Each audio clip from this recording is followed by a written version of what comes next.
Olá, amigos do Handball, sejam bem-vindos ao vídeo inaugural do site handballbrasil.net. Eu sou o Thiago Simões e pretendo, em um curto espaço de tempo, estar criando novos vídeos com mais informações sobre o handball. Hoje vamos começar do básico, explicando um pouquinho sobre cada posição. Os pontas, os armadores, o pivô, as 3 posições defensivas do lado esquerdo e as 3 posições defensivas do lado direito. Não vamos entrar muito no mérito do goleiro, que nós temos muita coisa ainda para discutir. Bom, começando aqui pelo central, vamos falar um pouquinho desse cara aqui, que costuma ser, vamos dizer assim, a pessoa que tem maior visão periférica do jogo. Então, por esse motivo, ele costuma ser o maestro, vamos dizer assim, né? É quem, junto com o técnico, normalmente numa troca defensiva, analisa melhor o jogo para saber qual é o lado da defesa que está mais fraco, ou mais vulnerável, ou mais fácil de efetivar o gol.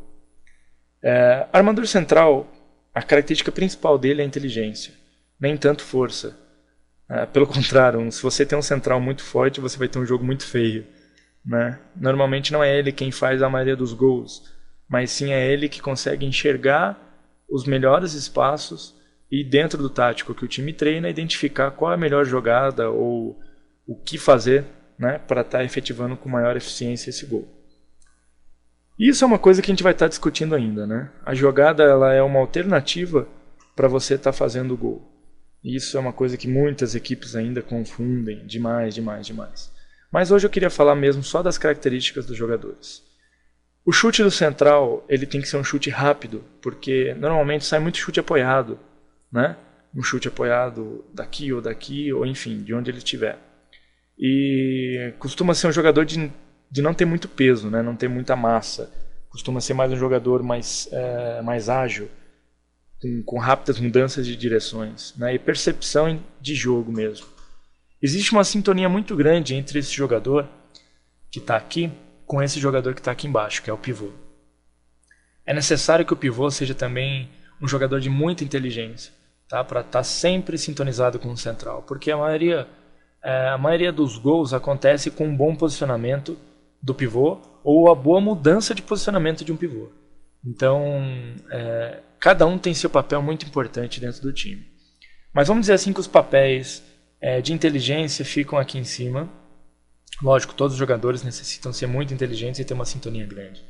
Mas a inteligência do jogo parte daqui de cima, tá?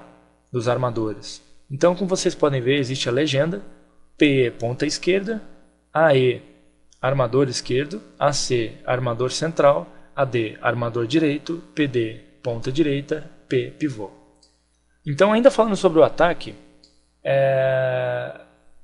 a gente poderia estar comentando sobre a característica principal desses dois armadores.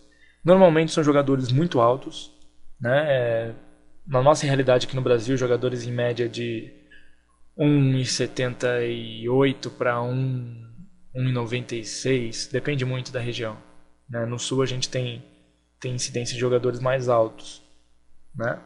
E precisam ser jogadores com muita força física, um arremesso com grande potência, né? Tanto os armadores quanto o pivô precisam ter boa impulsão também. Por que impulsão? Os armadores normalmente nunca efetuam chutes tão próximos quanto um pivô consegue efetuar ou um ponta consegue efetuar, já mais próximo à linha dos 6 metros. Da linha do gol até a linha azul clara, são 9 metros, né? Então a gente teria 9, aqui no meio seria o 7, que essa linha era para estar mais para cá, mas tudo bem, eu mudo isso depois. A linha dos 6 metros, né? A linha dos 4 e 0 metros, né? Vamos dizer assim. Então o chute normalmente ele está saindo aqui dos 11 ou 10 metros, mais ou menos por aqui. Então é necessário que se tenha muita impulsão.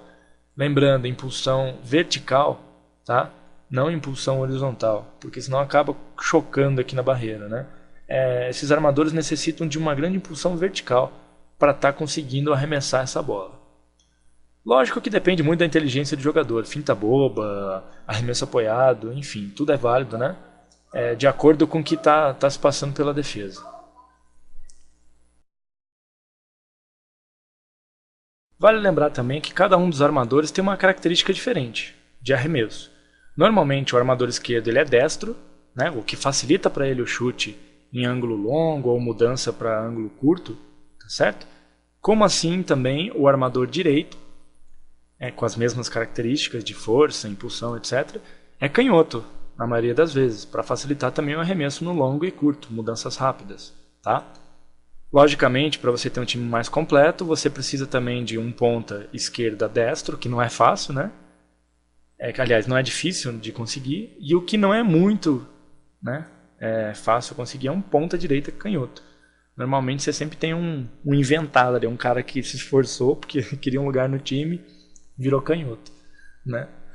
E arremessa com a esquerda. Mas vai bem um chute com a direita aqui também. Já vi excelentes jogadores destros jogando na ponta direita. Bom, aproveitando que a gente está falando de ponta, já vamos falar dos pontas então.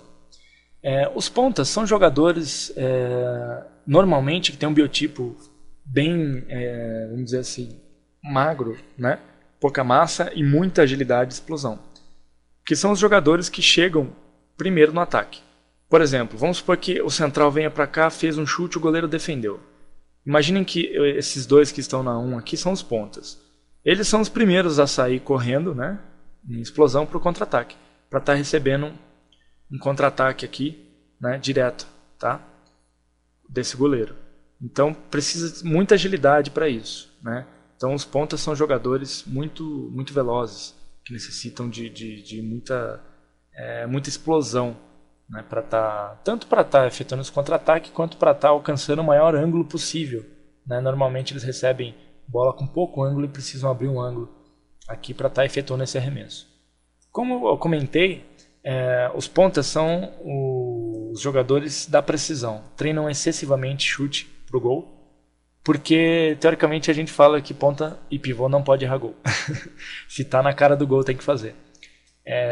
Vamos dizer assim que a inteligência fica por aqui e aqui tem que ter muita precisão. Que a incidência de bolas em pivô e em ponta é muito grande mesmo. Então só para a gente finalizar, vamos falar um pouquinho das posições de defesa.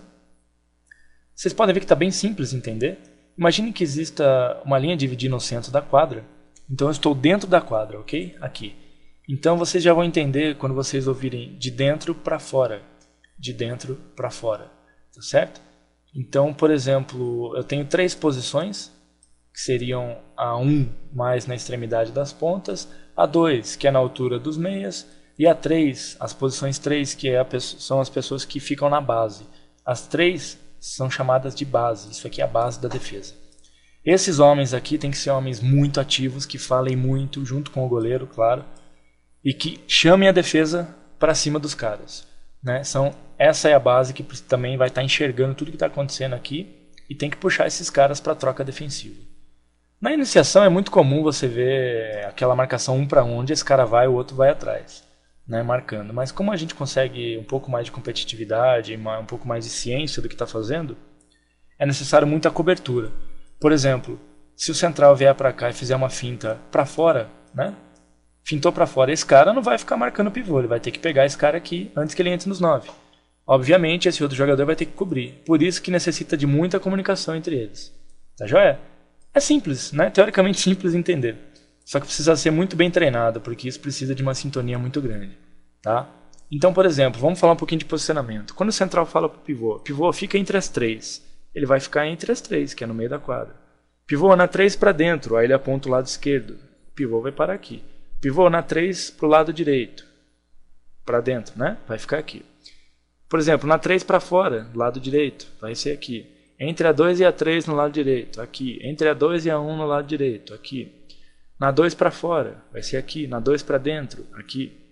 Certo? Mesma coisa para o outro lado. Entre a 2 e a 1 do lado esquerdo. Entre a 2 e a 3 no lado esquerdo, né? Na 3 para dentro, na 3 para fora, na 2 para dentro, na 2 para fora e assim por diante. Bom, vocês viram que não é tão complicado assim entender o jogo, né? Eu acho que com alguns conceitos mais lógicos a gente consegue melhorar um pouco o nosso treinamento. E essa é a intenção desse vídeo. Com que vocês parem para pensar um pouco sobre o handball, reflitam, façam algumas perguntas para si mesmo e vejam o que vocês podem estar melhorando no treinamento de vocês e da sua equipe. Tá legal? Em outros vídeos a gente vai começando mais sobre engajamento, flutuação de defesa, posicionamento de goleiro, tático, enfim, a gente vai melhorando isso aí, tá joia? Espero que vocês tenham gostado e seja de útil, né, para alguém aí, que isso eu estou fazendo de coração para vocês mesmo, para a comunidade do handebol brasileiro, compartilhar um pouco, bem pouco desse conhecimento que não é muito que eu tenho. Tá joia? Grande abraço, uma boa semana a todos.